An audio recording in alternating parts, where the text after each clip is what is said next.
Make sure that you don't give up unnecessarily equity in your business. There might be people out there who are trying to pry into your business and take equity for something like building a website.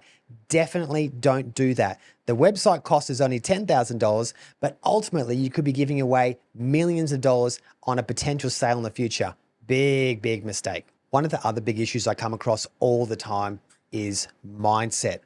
And what do I mean by that? I mean self-belief limiting mindset, right? And I just tell you a story. I was at a summit recently and I walked through this summit and I'm basically one of the biggest sellers in the room. So people are coming to me, giving me their story and I ask them their story. And quite often I say, where are you up to in your Amazon journey? And surprisingly, there was just a lot of people in this room that had been in like an Amazon training program for like years and years and years. I'm talking like 5 years who hadn't even launched yet. And it got me thinking about why haven't they launched by now? Because when I launched, it took me 1 year from when I started the program to when I actually launched my very first product. So 1 whole year, which I thought at the time was actually really slow.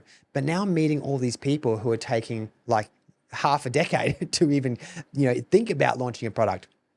And there was one story that really stood out. And I was talking to her about what I do for my clients. And I said, what I do is I get them to start their Amazon account straight away, meaning we get the ID checks done, we get the account details put in, all validated and ready to go.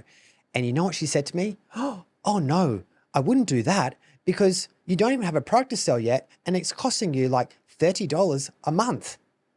And I looked at her and I thought, oh my God, that's the reason. She's putting a ceiling on moving forward with her product ideas, because she doesn't want to spend $30 a month.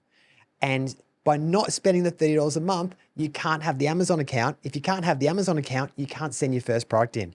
So that is a big mistake and something you do not want to get into. You do not want to surround yourself with other people who are also thinking the same thing. Because I also see that too. It's getting into like a mastermind with other people in the room. Here's the next story. Client of mine was offered to go into a mastermind of other people who were already selling on Amazon. Now at face value, you think, this is brilliant. I'm new. These people are already selling on Amazon, so I'm going to get so much value here. But here was the problem. The person going into the mastermind was my client, and I had instructed her to start up an Amazon account in USA. And so you're going to say to me, why USA as opposed to Australia if you're living in Australia? And it's because USA seems like the Mount Everest. If you're living in Australia, the easy path is, I'm just going to start up an Amazon account in Australia for starters. But what happens ultimately is you never then get to where the big money is, which is in USA. So she was going into this mastermind. She said, my coach or my mentor being me has said to open up a USA account. And they looked at her in horror. Oh my God, I wouldn't be opening. Why would you start an Amazon account in USA? Wouldn't you start it in Australia? And this just goes back to, again, the self-limiting belief. They were all thinking that the Amazon USA platform was just way too hard, and therefore they just didn't take the steps to go there. But that's where the money is, and that's where you should go to. There's an old saying right now in the Amazon space, which is that if you can't make it in Amazon or you can't make it in a business, then you fail and you go and teach, okay?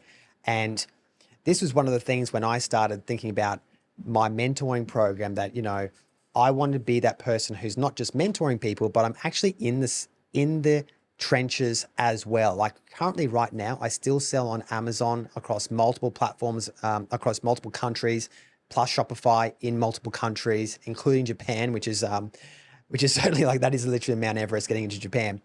But I want to do that because I want to still be able to know what's going on a day-to-day basis while also providing value and experience to my clients.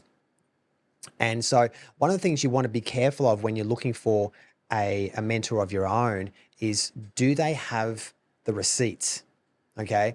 Because there's a lot of people in the internet world, like social media, and they can simply put in their bio, I do $1 billion in sales. Yeah.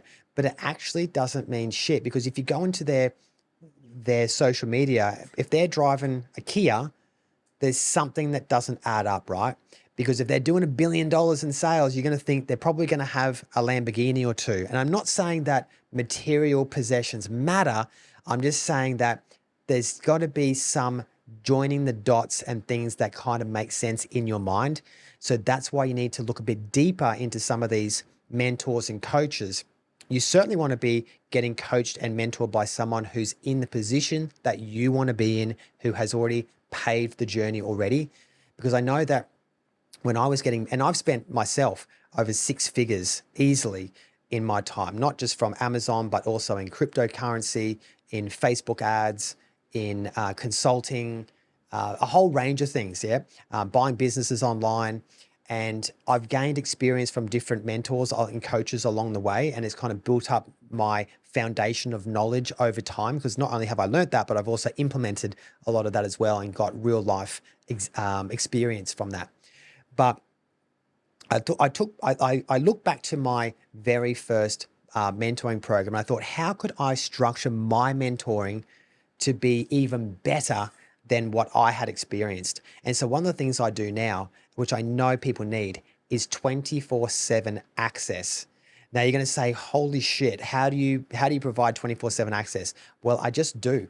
Yeah. I let clients contact me any day of the week at any time, because what I want to see from them is success. And I don't want them to get stuck on anything which then holds them back.